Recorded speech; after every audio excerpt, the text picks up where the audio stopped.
মাদ্ৰাসাবিলাক আগত মাদ্ৰাসা আছিল, senior মাদ্ৰাসা, title মাদ্ৰাসা, হঠাৎ মাদ্ৰাসা বন্ধ কৰি স্কুল বনালে। তো ভেঞ্চাৰ মাদ্ৰাসা যিখিনি ৰৈ গৈছিল তেখেতসকলে স্কুল হিচাপে পঢ়াই আছে। 2006-ৰ আগৰ সব নথিপত্ৰ থকাৰ পিছতো বৈষম্যমূলকভাৱে এইসকলক বঞ্চিত কৰিছে। আমি কোৱাৰ পিছত মন্ত্ৰীয়ে মই লিখি দিলে তেখেতে এক্সামিন কৰিব বুলি কৈছে। এইটো সন্তুষ্টজনক উত্তৰ নহয়। আল্টিমেটলি আমাৰ এটাও পৰামৰ্শ তেখেতসকলে ৰখা নাই।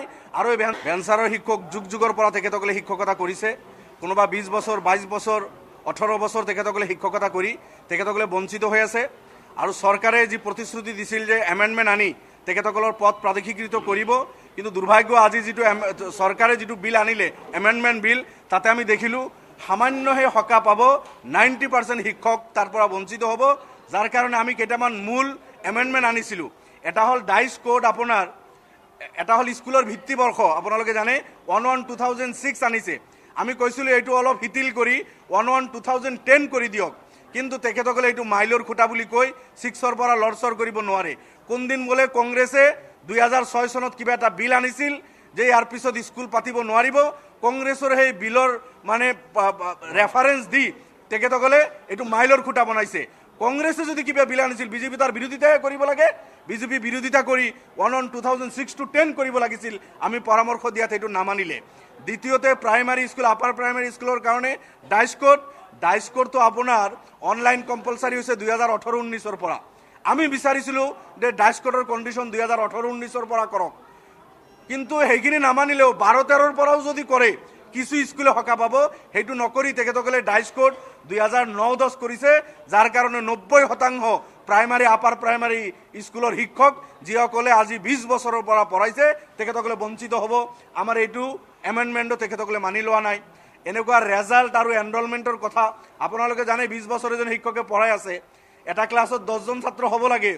যদি কিবা কৰি এই 20 বছৰত কোনোবা এটা বছৰ 8জন বা 9 বছৰ আছে, এখেতৰ 20 বছৰৰ গোটেইখিনি তেখেতৰ যিটো ছাৰ্ভিচ ইয়াত মানে পানী ফিৰি তেখেতকো পদটো প্ৰাদেশিকৃত কৰাৰ কোনো সিদ্ধান্ত ইয়াতে নাই। আমি কৈছিলোঁ অলপ শিথিল হ'ব লাগে। এই ৰেজাল্ট আৰু এনৰলমেণ্ট এইবিলাকৰ তেনেকুৱা বিশেষ কণ্ডিশ্যন নাৰাখি এখেতসকলে যিহেতু 20 বছৰ 22 বছৰ কাম কৰিছে পদখিনি ল'ব লাগে, সেইখিনিও মানি লোৱা নাই। কিছু শিথিল কৰা বুলি কৈছে যে বিটিএডি এলেকা, 6 শ্বেডিউল এলেকা আৰু কিছু জনজাতীয় এলেকা, আমি কৈছিলোঁ গোটেই অসম কৰি দিয়ক। সেইটোও মন্ত্ৰী মহোদয়ে মানি লোৱা নাই। আৰু টিউটাৰ হিচাপে তেখেতসকলক জব কাৰ্ড হোল্ডাৰে যিমান পইচা পায় সিমানখিনি মজুৰিও মাহত তেখেতসকলে নাপায়, টিউটাৰ বনাই থৈছে।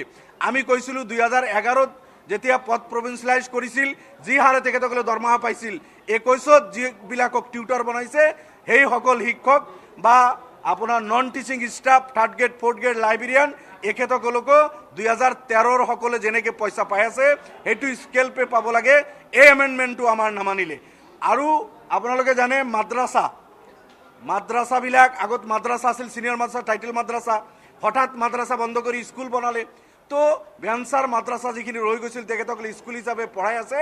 2006-ৰ আগৰ সব নথিপত্ৰ থকাৰ পিছতো বৈষম্যমূলকভাৱে এইসকলক বঞ্চিত কৰিছে।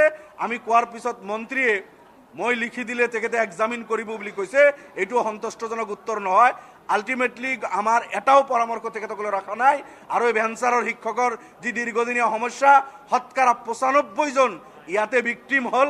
আজিৰ তেখেতসকলৰ এই বিলত তেখেতসকলে বঞ্চিত হ'ব, তেখেতসকলৰ কোনো পদ প্ৰাদেশিকৃত নহ'ব। এইটো দুৰ্ভাগ্য, যাৰ কাৰণে আমি বিচৰাতে আমাক প্ৰতিবাদ কৰিছিলোঁ আমি যে আমাৰ দাবী মানিব লাগে। নমানাৰ কাৰণে স্পীকাৰ মহোদয়ে মাৰ্শাল লগাই আমাক সদনৰ পৰা তেখেতসকলে বহিষ্কাৰ কৰিছে। বহিষ্কাৰ কৰিলে একো আহে নাযায়।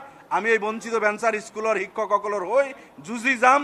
প্ৰয়োজনত আইনী যুঁজো এখেতসকলৰ হৈ যদি যুঁজিব লাগে সেইখিনিও আমি যুঁজিম।